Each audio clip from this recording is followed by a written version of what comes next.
It is finally finals week. We have waited all season for the 3-match. Cavs-Warriors 3 starts on Thursday. But today on the And1 Analytics podcast, special guest Mate Christison is in the house with me, your host, Alex West. And we do a little round of NBA questions, going from serious, some not so serious, and we find out what Mate's favorite team name is. So I know everybody had sort of been waiting on that. But the big reveal is today. So sit back, enjoy the podcast. Finals preview on Thursday with my brother Chaz West. So stay tuned for that. And Brent, take us away.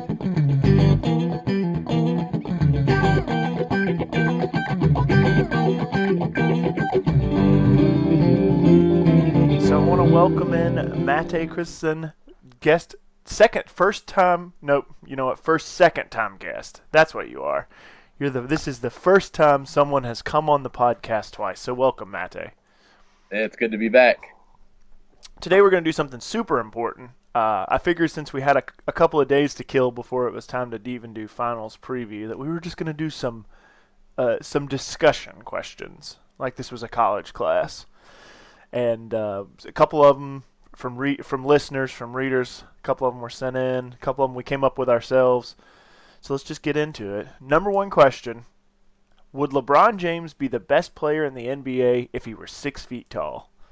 Now, Mate, I know you have some strong feelings on this one.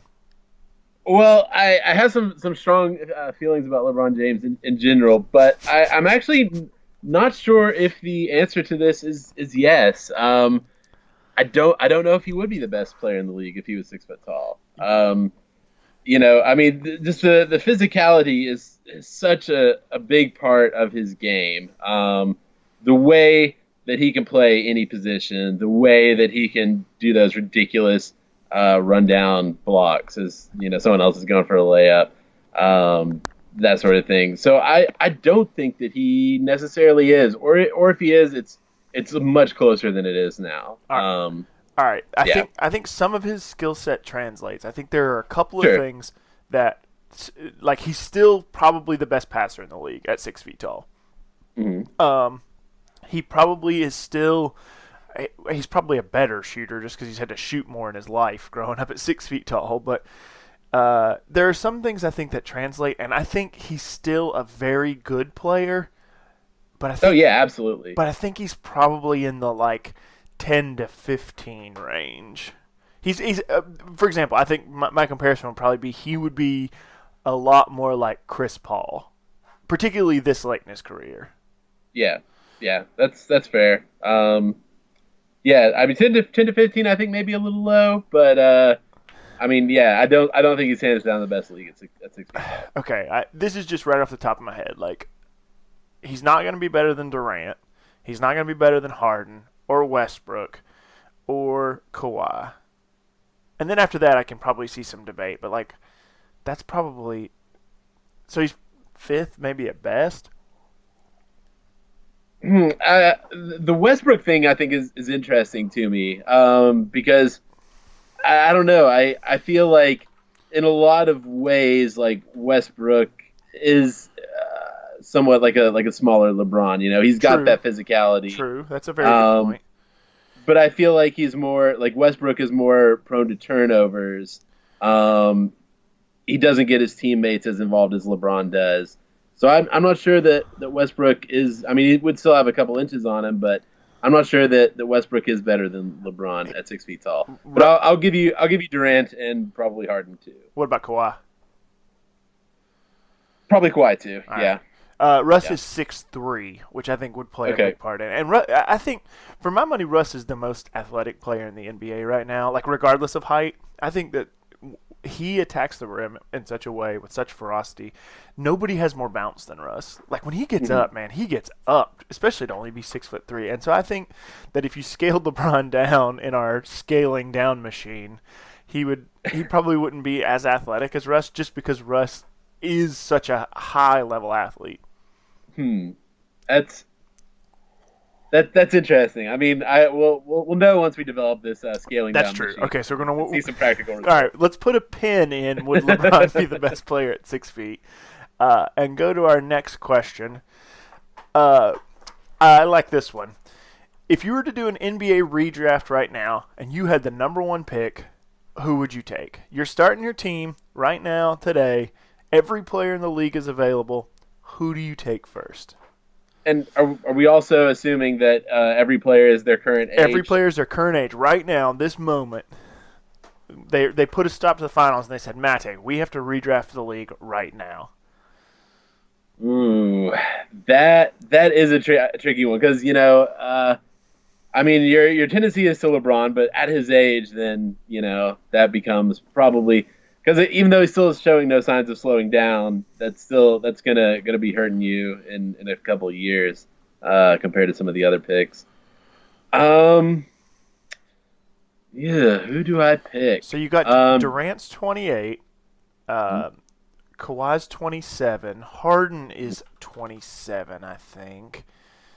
27. So you got a lot of guys in the height of their prime, and then you have that younger class of guys with like Giannis Antetokounmpo, Kristaps Porzingis, Anthony Davis, Karl Anthony Towns. So there's definitely a lot of different ways you can take the Mates starting with your draft pick. Yeah, I mean, factoring age into it, it's hard to say no to Anthony Davis. Yeah, I think that's fair. Yeah. My only thing about I like Anthony Davis. His injury history gives me pause. I probably take Karl Anthony Towns, even though he played defense once in his life. I probably take Towns. He's 21 years old. He has a lot of growing left to do, not physically, but as a basketball player. And he can really score, and I think I can do a lot with Karl Anthony Towns as my best player and build around him, and just showcase his ability to shoot threes. He's a 36% 3-point shooter, and he's 18 points a game 25 points a game, 12 rebounds a game, 21 years old. I think there's a lot to go on there, so I think I'll take Karl Anthony Towns if you take Anthony Davis. Fair enough. All right, which leads us to our next question. What if there was a draft for all players every year? How would that change the league? Well, I mean, obviously with your lineup having the potential to be completely different every year. Granted, some teams are more or less like that now. Yeah. But they don't all get the shot. I mean, I feel like it would be a very interesting and a very interesting way to play. I mean, I don't see it working in any practical sense, but it is a pretty great thought experiment. Now, let me ask you this: you get a much more competitive league. Is the draft on a wheel?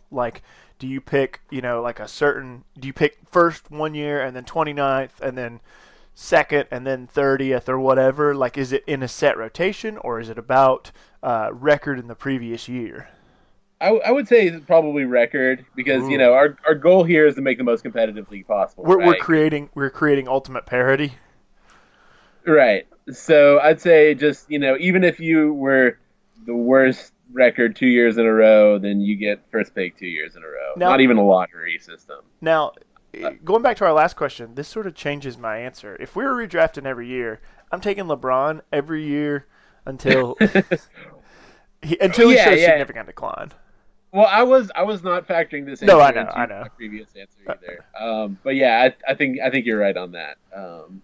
You take LeBron until he's fair to let him drop in the draft. And what's crazy that I'm sitting here thinking about this? I think I probably take LeBron every year for the past 10 seasons, but all the way back to the first finals appearance.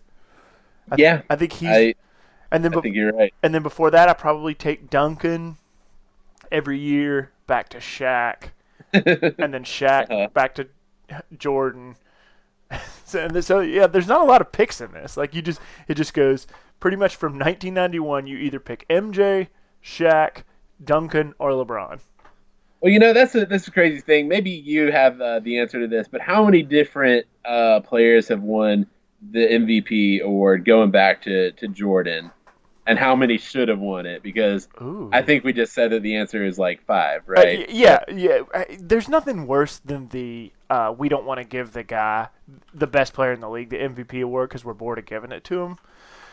And I definitely think that this year, if you went by that case, I think Kawhi still had a shot at it, but I think it would be a 2-horse race with Kawhi and LeBron. I really don't think, particularly when you factor in how awful the playoffs were for Harden and for Westbrook. Okay, I got the list pulled up. So, things were very bad for Westbrook's team, but I feel like on a personal level, he still did a pretty amazing job in that one round that they lasted. All right, so going back to 1990, there have been quite a lot of. There was Jordan twice, and then Barkley, and then we all know how that turned out in the '93 finals because Jordan was mad. And then the 2 years that Jordan was out, it was Hakeem, absolutely deserved, and then David Robinson, the series in which Hakeem destroyed David Robinson because he won the Finals MVP. The league MVP. Then Jordan again, Karl Malone, then Shaq, Iverson, Duncan, KG, Steve Nash, Dirk, Kobe. LeBron gets his first one in 08-09. Derrick Rose in 2010-2011. LeBron, KD, and then 2 Steph Currys. I guess, it's not quite as bad as, just because you're going through it, I was like, well, Derrick Rose did have that one really amazing season, He did. I'm still not sure that maybe it wasn't a better year to draft LeBron in our fantasy draft. 100%. Like, if I got first pick in 2010, 2011, I'm taking LeBron. Yeah. Just because of he's a 5-tool player. Like, he can do everything. So maybe, all right, so this wasn't one of our questions, but maybe, like, what is the real criteria for the MVP? Because as we see, like, it's not necessarily the best player in the league. And in fact, it usually isn't.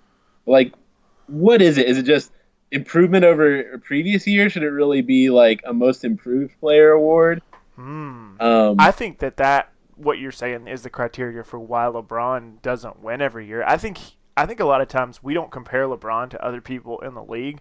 We compare him, and I think the same thing happened with Jordan, is we don't compare them to other players in the league in the same year. We compare them to themselves in previous years, and it's a pretty hard conversation to say, like, is this the best iteration of LeBron James? Oh, and you heard it all year this year when people said, oh, LeBron's phoning it in, they're not playing as much, they'll flip the switch in the playoffs, and I think that hurt LeBron. But the fact of the matter is he scored 26 points a game this year.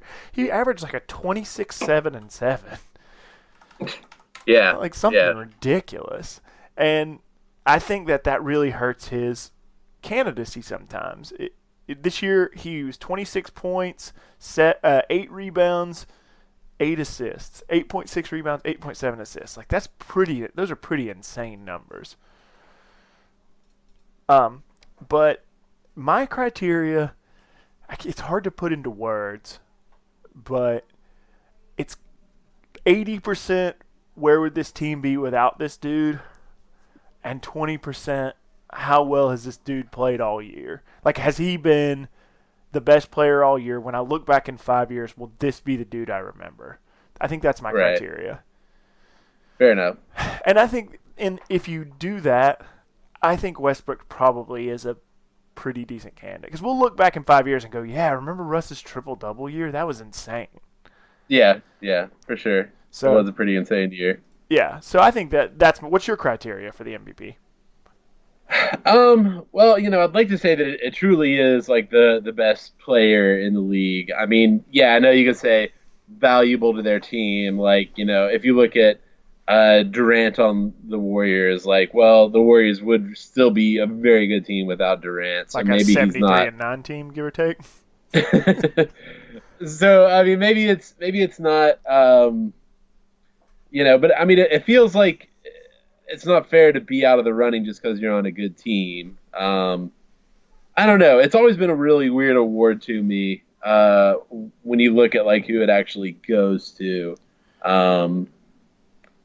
I don't know. I mean, maybe it is a most improved over the previous year because you're looking for what you didn't expect. They want to give it to that new guy, so they want it to be someone who had maybe a good season last year, but this was a really standout season or something like that. I do think the NBA MVP is the easiest one to give out of the major professional sports because the NBA, 5 dudes play basketball. Like, they sort of all have different roles, but they all shoot, they all pass, they all play defense. Like, the basic roles in basketball are all the same. Versus, how do you give out an MVP against a really good defensive lineman versus a quarterback? Or a starting pitcher versus a shortstop. Like, I think that the NBA MVP has the easiest criteria because there's less specialization in the game than there is in particularly baseball and football. I'm not a huge hockey fan, but I guess an offensive player versus a goalie. I'm way out of my wheelhouse right now talking about hockey. You could say whatever. You could make up a new position in hockey, and I will not call you out on it. The front leftsman. the seeker. The seeker, the seeker. It's so hard to compare a keeper and a seeker. Exactly. But I think that one of the reasons the NBA, that's one of the reasons the MVP in the NBA is so valuable is because the dudes face each other. The league's best player. 5 years ago, we were saying, Kobe and LeBron. Like, they played on the same court. Maybe they didn't guard each other, but they both played offense. They both played defense. And that's Houston series. The Houston series with Oklahoma City this year. So we got to see the 2 MVP candidates play each other. And I think that's why it's really the best award, is because a lot of times you get to see them go head to head and see who the superior player is. Yeah. Okay. We're gonna go off book here. This one's a little bit less serious, but I love this question. What are the odds LaVar Ball goes up on stage with Lonzo when he gets drafted? I want to say 100%. I mean, I know it's really not that high, but I hope this happens. I really do, just because all the LaVar hate, I bathe in it, So I want as much as possible. At this point, I don't want him to rein it in. I want him to take it to the highest level he can. I want him to be the most ridiculous hype man for his son that he could possibly be. So I do hope he goes on stage. It will make my night if he does. I'm going to go 50-50 on this one. I'm going to say there's a 50% chance LaVar Ball goes on stage and a 50% chance he gets arrested trying to go on stage. and if he does make it on stage, full body hug for Adam Silver. Just bring it in here, bear hug for Adam Silver. Maybe he can be the one who holds up the Lakers jersey or whoever. Yeah, that's good. So Lonzo is there shaking hands with Adam Silver and LaVar's holding the jersey. You know what? He'll probably, if he does make it on stage, I fully expect him to have a big Baller brand shoe in his hand, and the hat. Instead of holding up the jersey, he's holding up the shoe. Yeah, that's exactly what he'd do. I'm so tired of hearing about him too, and I feel like he has taken some of the shine off Lonzo. I mean, I know particularly absolutely. for you. Absolutely, yeah. It's nuts. It's nuts how much he's overshadowing his son. And by all accounts, his son is a good basketball player. I've watched him play. I've watched him on tape. I love what he brings to the court. But then when you start to factor in, well, if I take Lonzo, I get big baller brand. It starts exactly. It comes with some baggage. Yeah, a lot of it, which kind of sucks for a player who looks like 6'6" Jason Kidd. Like a player who we should all be enthralled about, because players like Jason Kidd, like Steve Nash, like John Stockton, like Magic make the league better. And I'm not saying his talent is on the level of like prime Magic. I'm saying he has a lot of the same characteristics that made Magic an exciting basketball player to watch. Mm-hmm. And it's very unfortunate to me that instead of just enjoying that and sitting back and going like, oh, great passers make the league more fun. I mean, LeBron makes the league more fun. James Harden makes the league more fun. We're worried about what old LaVar is saying about paying him $3 billion to get his shoe. Oh, all right. Well, that's enough LaVar Ball for the podcast forever. Let's May go. he never be mentioned again. And you know he will be. You know there's no chance. That I know. I know. All right, so let's go to the I'm next. looking forward to it, actually. I know, I'm going to bring you on as every time Lavar Ball does something worth mentioning. We're going to bring in. I can be the resident Lavar Ball consultant. Exactly, like we're going to bring in Lavar Ball consultant Mate Christison Mate, and then I'm just going to go to you, like a news broadcast. All right, let's go to the next question. This is a good one. Which team has the brightest future in the next 5 to 8 years, and which team has the worst? So it's kind of a two-parter. Yeah. Well, I mean, there's still some. I mean, obviously there's a lot of uncertainty around that question. Obviously, Boston is looking in a very good position right now. I don't know when the last time. Do you know when the last time the team who had the number one pick was in the conference finals? I don't. Because surely it's been a while, right? Yeah. I mean, yeah. Say what you will, the East is weaker, sure, but they still made it to the conference final, and they have the first pick, and who knows what they have the Nets pick next year, do they not? Yeah, that's a straight. We own their pick. This year's a pick swap. Next year the Celtics have their pick outright. Okay. So a lot of like the at least this year they get a late first rounder. The Nets do, yeah. But next year they do not. I'm trying. Well, and I mean, I don't think I'm alone in saying that the Nets are probably not going to accomplish something, big things next year. So that should be a good pick next year as well. So maybe they'll prove me wrong, but that seems like it'll probably translate into a pretty high pick for Boston next year. So it's hard to think of a team that's doing better than they are in the future.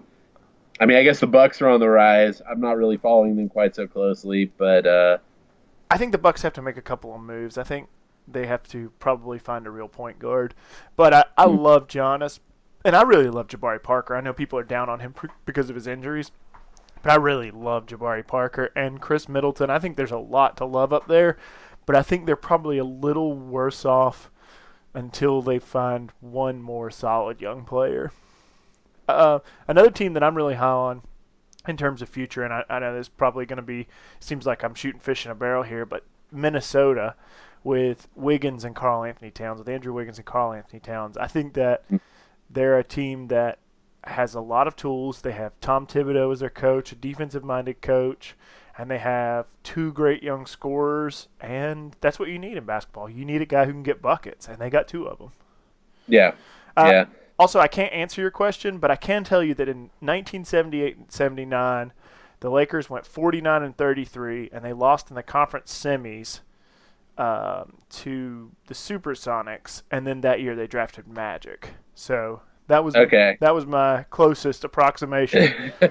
It's like fair enough. So yeah, that's quite some time ago for sure, and that wasn't even the conference finals. No, that was the game. I mean, I'm probably missing somebody. Oh, no, I know exactly who it is. It was Detroit, the year they drafted Darko Milicic in 2003. Okay. Okay. The 2002-03 season, they lost. Maybe they won. I can't remember. The Spurs won the title. Now I'm looking it up. Playoffs. Here it is. No, it was San Antonio and Dallas. And it was Detroit. Detroit lost in the conference finals. They got swept by New Jersey, and then they picked up Darko Milicic instead of Carmelo Anthony. So that was the last time it happened. I see. Okay. Well, hopefully this pick will work out a little bit better than Darko did. How do you feel about Utah? You like Utah going forward? I do. I really wasn't expecting them to take that series from the Clippers. I mean, yeah, Blake got injured, so I'm sure that factored into it somewhat. But I mean, I was pretty impressed with them. I could see some good things coming out of Utah. Provided that Gordon Hayward stays. Yeah. I suppose a lot does hinge on that. So if he does end up going to the Celtics or anywhere else, I suppose, then it does hurt Utah pretty badly. But I think that with Rudy Gobert and with Gordon Hayward, that's a pretty good 1-2 punch going to the future. Yeah, I would agree with that. All right, let's flip it over and say who has the worst outlook. I mean, I think it's easy pickings to say the Nets. We know not. Yeah, yeah. I mean, yeah. So I guess they won't get the draft pick next year. Have they traded any years after that? No, no, they're good after that. They have all their own picks after that. Okay, so maybe they could end up in like a Cleveland type situation where they get 2 number 1 picks in a row. Something along those lines. So, 5 to 8 years, that can be a long time. So who can say that, in the immediate future, yeah, their prospects are significantly grimmer. That far out, I mean, I suppose it does come down to the luck of the draw somewhat, but who can say? I think they're in a pretty good position when it comes to. They have a lot of cap space.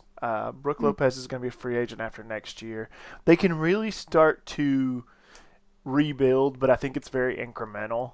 I think that they probably have to overpay a couple mid-level guys over the next couple of seasons, and then those guys have to pay off for them to start significantly improving their prospects.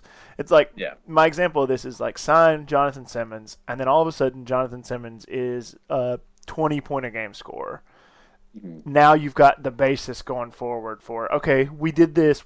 So you're signing playoff Jonathan Simmons. I am signing playoff Jonathan Simmons. But like, well, some players just play better in extended minutes. Like Marcus Smart is a good example of. I watch the Celtics all year, and the times that Marcus Smart plays more than 20 minutes, he's a much more effective player than when he plays in 3 6-minute stretches. And I kind of feel the same way about Simmons. I don't love Jonathan Simmons as a player, but I do like him a lot. He has a high motor. He does a lot of good things. He does turn the ball over a lot, and he is not afraid to shoot. But you kind of need those things when you're a bad team. You need a guy. You need an energy guy who's going to bring a lot to the table, and I think that's what Simmons is. And so I think that's the kind of the approach they have to take in the next couple of years, particularly this coming season. I really want, for the sake of my franchise, not to give the Celtics the number 1 pick again. I want to be much lower in the lottery if I'm the Nets. Oh, if you are the Nets, yeah. That my goal would be maybe we don't make the playoffs. I mean, the East kind of sucks, so it's not like it would be a far cry to make the playoffs. But let's start improving. Let's go for 35 wins, and then maybe the Celtics have the 10th pick in the draft, because you're also in the division with the Celtics. So you really don't want to let them have Jaylen Brown plus Markelle Fultz plus, one more top 5 player, because then you have to compete with that again on the basketball court. Right. So it bites you both ways, particularly being in the same division. So. The other team that I feel like has a pretty grim future outside of one bright spot is the Knicks. I mean, I think Phil Jackson. I'm going to take on the hot take hat today, and I'm going to say I don't think Phil Jackson is very good at running a basketball team. So I mean, well, today we consider that like one of the fake hot takes. LeBron is good at basketball. Oh, that wasn't a fake hot take at all. That was the hottest of all the takes. Well, no, I mean, I don't think it's really a hot. I trust you're being serious right now. He's got all these rings. He did good as a coach, but I feel like the results have sort of spoken for themselves at this point. Yeah, I don't consider Bulls Phil Jackson and Knicks Phil Jackson to be Bulls and Lakers Phil Jackson, and then there's a stark contrast between GM only goes to half the games, secretly lives in LA Phil Jackson. Those are two different dudes to me, and a lot of people have said this, I think, and it starts to carry weight. Like, just because you're a good coach doesn't mean you're a good executive. Those aren't the same job. There's a very defining line between those two jobs. And I don't think see Doc Rivers.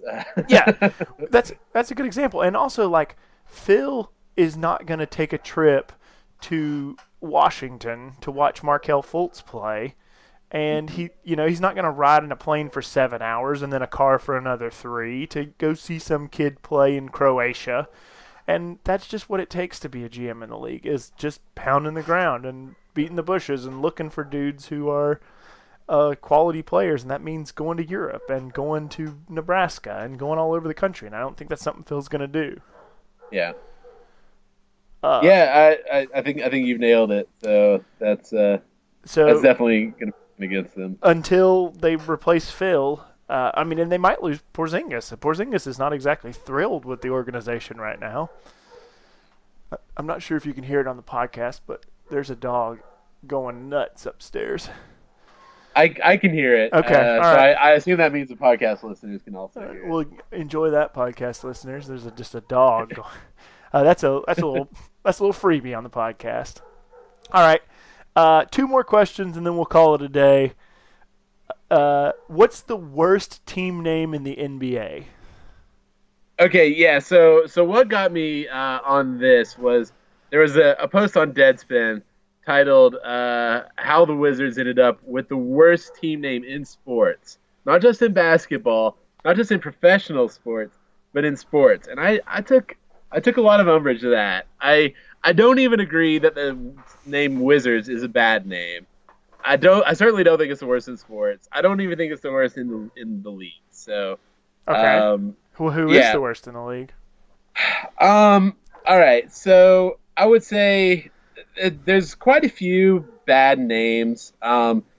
It pains me to say this, but like the Clippers, not a great name for a team. Okay. Like, it makes me think of like you're at the barber shop. I guess it's supposed to be like a boat or something. Yeah, like a clipper ship. Yeah, but not really feeling it. Okay. I suppose the Lakers, a bad name on its own, coupled with the fact that Los Angeles is not exactly known for its lakes. It's not lake country. That is true. The Pacers, not a great name either. Okay. Brings to mind like people like intentionally slowing themselves down. Which has kind of been Indiana's game under Larry Bird. So, I'm gonna take. I'm gonna take a different direction. I'm gonna say the worst names in basketball are team names that don't end in S. Magic, Thunder, Heat, Jazz. I don't like any of those names, and let me tell you why. I can say, all right, Marcus Smart is my favorite Celtic, or I can say, I think that Blake Griffin is the best Clipper. Mm-hmm. All right. Now, those are nouns, and they kind of make sense. But what do you say when someone is the best Thunder? Like, you say Russell Westbrook is the best Thunder? Or you have a point there. But, I mean, they're cool elemental names. Like the Heat, like, very powerful sort of thing. The Thunder, very powerful thing. But LeBron James was the best Heat. I get what you're saying. I do get what you're saying. So to me, it's in terms of the economy of words, it just adds something to a sentence that I have to say. So I have to say LeBron James is the best player on the Heat, or he's my favorite player on the Heat. Yeah. So, but if I'm gonna pick number 1 overall, the team that I'm gonna pick is the Utah Jazz. 1, because they're an OS team, and 2, because that name makes no sense. They used to be the New Orleans Jazz, and that made sense. Yes, it did. The New Orleans Jazz not only is – that's the one exception. Like, if the New Orleans team was named the Jazz, I would make no bones about them not having an S at the end. Hey, you didn't know that Miles Davis was from Salt Lake City? The whitest city in the United States. If New Orleans was called the Jazz, I would be totally okay with that. And they could be the one team that had no S at the end of their name in my league. Yeah. But the Utah Jazz does not make any sense. They should be... I feel like when you move a team, you should just have to rename it. That should be a rule. You got to rename it if you move a team. I like that rule. Because then, you don't have the Los Angeles Lakers. I guess at this point, it's kind of like an iconic thing because they've been around for a while. But honestly, they should have renamed themselves at the beginning. And, if we went back in the day and renamed them, nobody would know the difference. If they were the Los Angeles, I don't know, Gold Diggers? No. I don't know. Nothing's coming right up. Listen, we're gonna workshop it, okay? We'll find a good name. That's our stand-in in the meantime. Yeah, we're just gonna call them the Gold Diggers, but Uh, because there are so many good names that tie teams to their city. You know, the Houston Rockets, because that's where Mission Control is, or yeah. the Charlotte Hornets have a really interesting name from their team name. Was during the Revolutionary War, an English general didn't want to go to Charlotte because he said it was like stirring up a nest of hornets. So that's a cool historic name. I never knew that. Yeah, and so there are a lot of teams that have these cool names, and they have history with them. So I think you're right. I think that's a very solid rule. Yeah. I'm 100% on board with that. Like, I'm glad that the Thunder did it, that they're not the Oklahoma Sonics, that just... Yeah, which was another one, because that's where Boeing started, in Seattle. The Supersonics versus the Oklahoma Supersonics does not make a lot of sense. Nope. All right. Nope. They don't even understand that word in Oklahoma. One last question, and then we're going to call it. Oh, I'm sorry. Can I throw in a couple, just real quick? Yeah. 3 more bad names. Hit me. The Nuggets, the Nets, and the Knicks. I don't like any of those names. Now, is it because of the letter N? Do you have something against the letter N? Well, Nick starts with a K. No, I know, but the N sound. No, well, okay. I mean, nugget. Like, you think of like a chicken nugget, right? I mean, I realize it's supposed to be a gold nugget, and that way, yeah, it kind of ties to the history of the area. But I think of chicken nuggets, not a very fearsome contender. All right. Okay, the Nets, like, that's just a piece of equipment you use to play the game. Like, why not be the shoelaces or? Okay. I don't know. The Brooklyn basketballs. Exactly. So the Nets not doing it for me. Okay. And the Knicks, like, you're named after a sock, like. It's just not doing it for you. Yeah, I mean, leave that to baseball. The baseball can have right. teams that are named after socks. I think it begs the question. I think I have to ask now. What, in your estimation, what's the best team name in the NBA? I'm pretty high on the Grizzlies. Granted, they do not have them in Memphis, but it's a great team name. They do have them in Vancouver, though. So that would have broken your rule. Well, yeah, but there's exceptions to every rule. Okay, and that would be your exception. You would allow Memphis to still be the Grizzlies. What else? Yeah. What else? I mean, I really like the Thunder. Okay. I mean, it's a powerful name, fits with the area. It is good. It breaks your rule of not ending it in an S. It does. Boy, we've put a lot of rules on basketball today. that we have. Yeah, the Heat would be another good one. Boy, you just like all the ones I don't like. Well, I mean, they're sort of primal things, like it gives you like a feeling in your gut. You don't have to know a bunch of history. You feel nerds. It. No bunch. You've experienced Thunder. You've experienced Heat. You know what these things are like. Whereas even with like the Grizzlies, great name, but like how many people have actually encountered a Grizzly? Who knows what it's really like to face a Grizzly? You have an idea in your head. It's probably not too far off, but I think my criteria for the best names, I really like. I mean, obviously the Celtics, but I'm setting that aside. I think that's a cool name just because it's historic, fits in with the area. But if I'm going to take a criteria for what my favorite names are, I think I really like Apex Predators. I like the Grizzlies. I like the Timberwolves. I like the Raptors. Mm-hmm. Like, I think those are the team names that I kind of like the best. Yeah, I would agree. Those are all good ones. I'm going to throw out. All right, so a name that I don't think it's the best name, but a name that a lot of people hate, but I actually like, is the Pelicans. Ooh, I hate it. Go ahead. Explain yourself right now. Okay, well, for one, you just said you like the Apex Predators, and while maybe they're not the apex, like they are pretty high in the food chain of like birds that live by the ocean. Okay. That seems like a niche food chain, but all right. Well, all right. It fits the area as well, right? Okay. They have pelicans in New Orleans, right? Or close enough. I like it. It rolls off the tongue too. It ends in an S. Fits that rule for you too. It does. But I feel like there was so much history to the city New Orleans, and I'm not podcast listeners, I'm not well versed in why they picked Pelicans. I just know that that's what they picked. I feel like there's so much history in that city, being at the end of the Mississippi, being a big trading city, having been lived in for 400 years now. I just feel like you could have gone some other way in sort of a nod to Cajun or Creole or some history. Well, the Jazz was already taken. Right, the Jazz was taken, which I was a big advocate at the time of when New Orleans got an expansion team, let's name them the Jazz and make Utah rename themselves. Like, I will forever, I'll die on that hill. Yeah, that's fair. That's fair. Utah has no right to claim Jazz as a team name. You name them the Salt Lake City, I don't know, whatever. Salt Licks. Done. I'm really good at naming teams. That's a skill I have off the cuff. The Salt Lakers? No, Salt Lake. The Salt Licks. The Salt Lake City Salt Licks. And the LA Gold Diggers. I'm pretty good at naming teams off the cuff. All right, one last question, and then we're going to call it a day. Who's the next best player after LeBron declines? Now, this is a chronological question.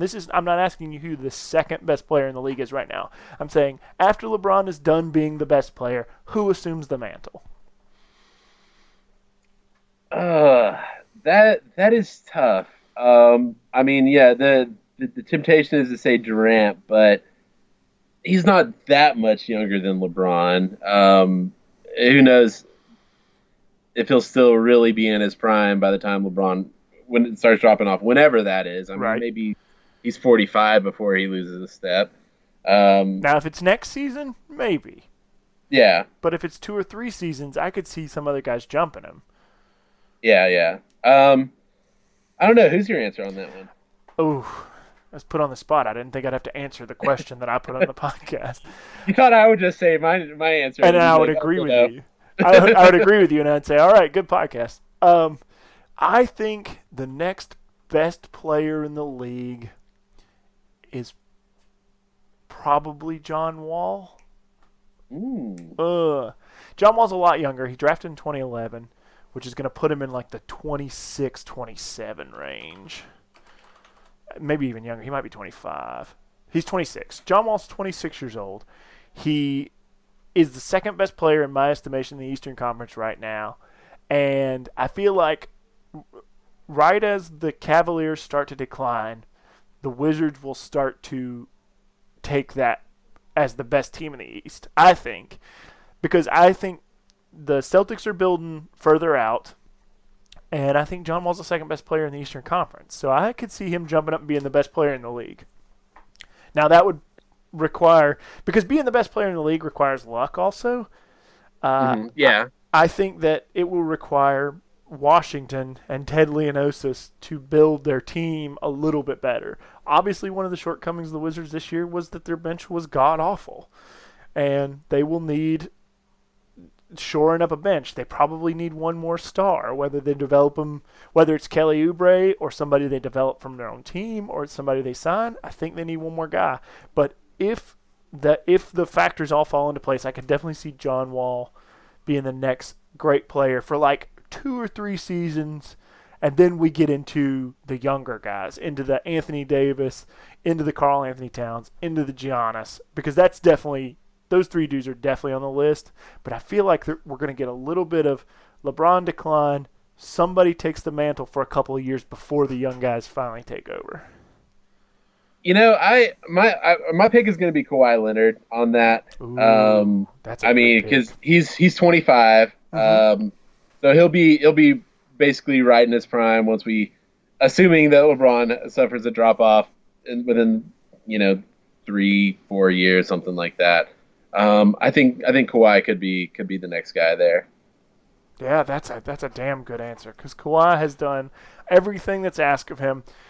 And I know people are putting a lot of stock in the 23-point lead in Game 1, but there's something to be said for that. They were beating them in Oakland. The Spurs were beating the Warriors in Oakland, and Kawhi was the best player on the floor. Yep. Now, that probably wouldn't have held out for the series. We just don't know how that would have played out, but that's impressive. It still hurts me that we did not get to see that series the way that we should have seen it. We were robbed. I was so looking forward to that. I suppose there's always next year, but I don't know. Too many things can change from season to season. It's just always so scary. The only thing we're locked into next season is Cavs Warriors 4. All right, last question. Not really a question that was on the sheet. You said Cavs in 7. Now that we're locked in, are you sticking with that? Yes, I'm sticking with that. Cavs in 7. With that. Okay. Yeah, I mean, because I feel better about it just because since I made that prediction, we've seen some big games out of Kyrie Irving, and we've seen more out of Kevin Love too. So I'm still feeling good about my Cavs in 7. I think it was our buddy Andrew who said that he thought that Kevin Love was playing some of the best basketball he'd played since he was in Minnesota. Somebody I was talking to recently said that to me, and I thought that was a very... I would agree with that. I mean, he's I know he's been a little bit of a disappointment for for his first season, definitely. Although ending with the injury, maybe that wasn't that fair to really him. Count, yeah, but I mean, I think we're seeing some great Kevin Love basketball these days. So I still like my Cavs in 7. Cavs in 7. All right, you heard it here first, folks. Are you still going with Dubs in 6? Dubs in 6. I'm more confident now than I was then that LeBron is worth 2 games, but probably the talent disparity is going to be tough on them. I don't think they have anybody that can guard Durant. That's my real issue with the whole thing. Yeah. I think Durant's just going to be a force to be reckoned with because you can't guard him with LeBron because that'll wear LeBron out. So that's a good point. Yeah, that's my. But I do think LeBron has an amazing finals, and I think that Durant wins the MVP. Interesting. Yeah. Are you? Well, whatever the case, I'm certainly looking forward to it. As am I. Can we please just have basketball back? Give us basketball. Give it to us. And we have to wait. We only have one series left. Give it to us. Give us something good. We have to wait 3 more days from today before we have basketball. Hey, all right. Well, after that series over, the wait gets a lot longer. Yeah, but at least then we have off-season stuff to talk about. We're going to get to talk about free agency and the draft and all kinds of stuff. The off-season's fun. There's nothing happening right now. There's just podcasts. There's just podcasts. All right, Mate, thanks for joining us for your second episode. I feel like we covered a lot of important ground today. I feel like I agree. We tackled really all the biggest issues in the league. I think we've pretty much fixed the league now with all our questioning. So Adam Silver, if you want to hit us up, you know how to find us. Anyway, thanks, Mate. Thanks for being a part of the show. Thanks for listening, everybody. New piece going up this week. Hopefully on Thursday, it's going to be my finals preview. We're going to do my finals preview with my own brother, Chaz West, going to be coming on the show to do a finals preview with me later this week. Hit me up on Twitter, and1 Analytics. Hit me up on Facebook. We got a Facebook page now, and1 Analytics. Make sure you're reading the blog. Make sure you're listening to the podcast. So thanks, everybody, for listening, and we'll see you later this week.